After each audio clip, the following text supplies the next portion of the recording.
Welcome back to the Joust About Careers podcast. I'm your host, Ryan Brauneller, and I'm a career advisor and English teacher at Buren High School. I've seen too many people spend a lot of time and money working toward careers they don't enjoy or that don't help them achieve the purposes they've identified for their lives. I want to make sure that doesn't happen to anyone else. Today's episode features a 10-minute highlights of my interview with Ryan Brauneller, an environmental, health, and safety manager with ICU Medical in Columbus, Ohio. The highlights include what an EHS manager does, the personal characteristics which make EHS managers successful, opportunities to move into an EHS career without a 4-year degree, and much more. If these highlights make you want to learn more about Ryan's career journey, check out the full interview and enjoy the show.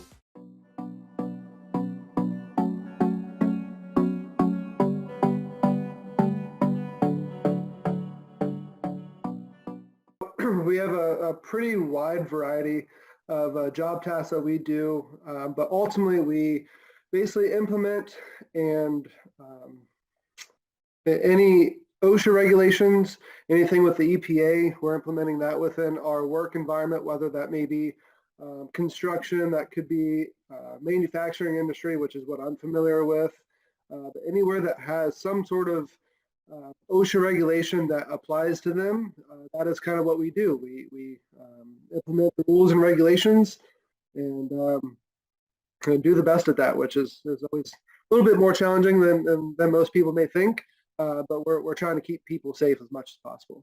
I enjoy what I do every day because I have a purpose. My job is to make sure that a mom or father, uncle, sister, whoever that may be, gets to go home later that day, right? We hear about all these big massive fire explosions or chemical release or anything like that within manufacturing facilities. That boils down to the environmental health and safety manager. My job is to make sure that they go home every single day to their families exactly how they came in. And I like to say all 10 fingers and all 10 toes.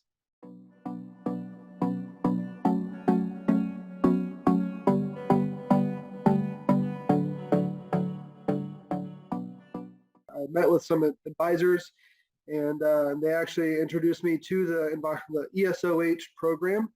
I actually had no idea about it, and majority of my classes were 2 classrooms away from where I had a lot of my physical therapy classes.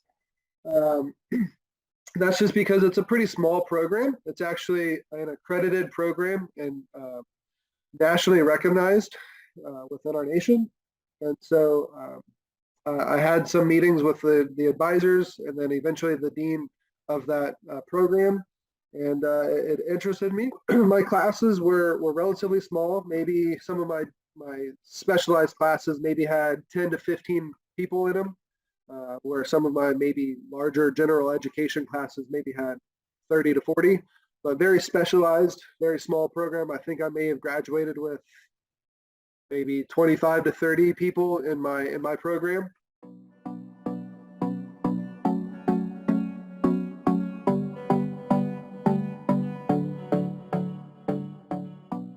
You can go into consulting, you can go into education for the occupational safety and health or the EPA. You can go into general industry, which is like manufacturing. You can go into construction. So I know a lot of my colleagues went up to the Husky refinery up there in Toledo, and so or Lima. So just that's what I really like about my program is that there's 100% job placement, and the only time that you don't get a job is if you're like, hey, I want that specific job, and that's the only thing I'm going for. And so that's what I really enjoy is I have a broad scope of work that I can work with.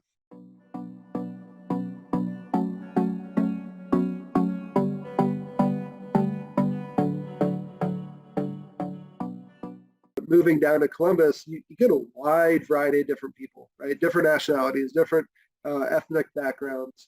And so when you get to that point to where someone may not understand you as much as you can, you have to really make that effort to get that relationship with those people so that they understand why you're there. You're not just a check mark the box.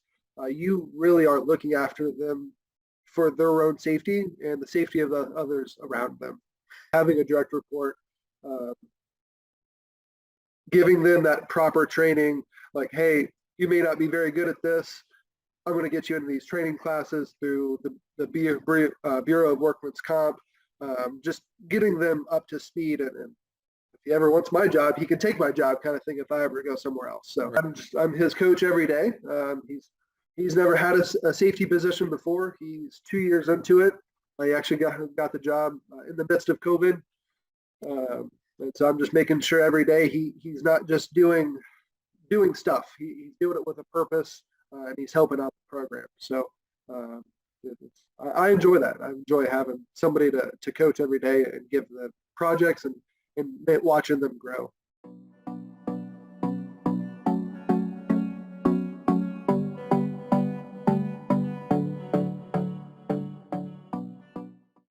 So our main objective, so my plant especially, is injection molding of medical devices.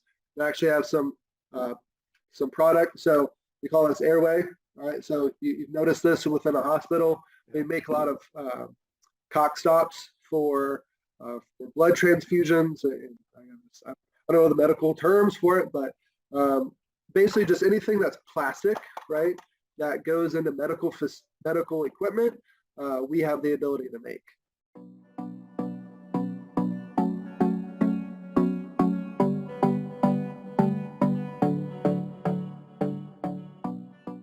Best attribute you could have was maybe just like communication, right? And just wanting to grow as much as possible. Always taking that opportunity. Like I mentioned before, at my internship in Crown, they gave me a lot of different opportunities, and I did everything I could to jump on it as much as I could, to soak in as much information. I mean, there's so many different regulations and rules that you have to follow within OSHA or the EPA. You try and soak it in as much as you can. Then communication and teamwork, right? So I'm only one person. I can't look after 250 people or 300, 400 people, sometimes thousands of people. But that's where you have a team, and you can develop that team of different employees within the workplace to look after other people, right? So it's not just, I'm not a safety cop, right? So I'm not out there trying to audit and making sure someone's doing something and you're going to be fired. No, I take that opportunity to coach. It's actually called behavioral-based safety, and I've actually earned a subject matter expert certification in behavior-based safety because I enjoy that coaching. I enjoy making that relationship with the employees and having them understand, hey, I'm here to help you, not here to audit, catch you, and fire you, get out the door. No, that's not what I'm here to do.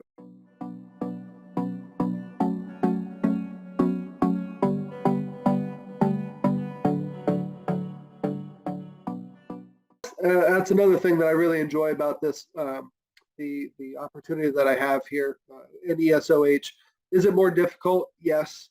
But specifically at Crown, I mentioned I've got different teams that I manage, right? Those are on-floor employees. So those are employees that run a machine or assemble different parts. They're on a subcommittee team. I give them specific training, but it's all voluntary, right? So I don't say, hey, you have to be on this team. I ask them if they do. And that's actually how the guy that's reporting to me now, that's actually how he got into his position, is that he volunteered for different teams. He volunteered for different projects, really got engulfed into the safety realm of it. And they all actually said, like, hey, you're really valuable to our safety program. Would you want to be part of it? Would you want to actually have a full-time position within it? And obviously he said yes. So he did welding for years. He did sheet metal work for years. He worked in our grinding department for, I think, 12 or 15 years before he finally got that opportunity. But you can definitely get there by volunteering for those different teams. Now, like I said, I work in manufacturing. I can't speak for construction. I'm confident they've got different teams and different avenues that you can get to that point. Thank you for watching and listening to this episode of the Joust About Careers podcast. I hope you learned valuable information from this career story, and to be sure you don't miss upcoming episodes, please click subscribe on YouTube or your favorite podcast platform so you'll know when the next episode is released. Thank you for watching, and as always, this is the place to go to learn just about careers.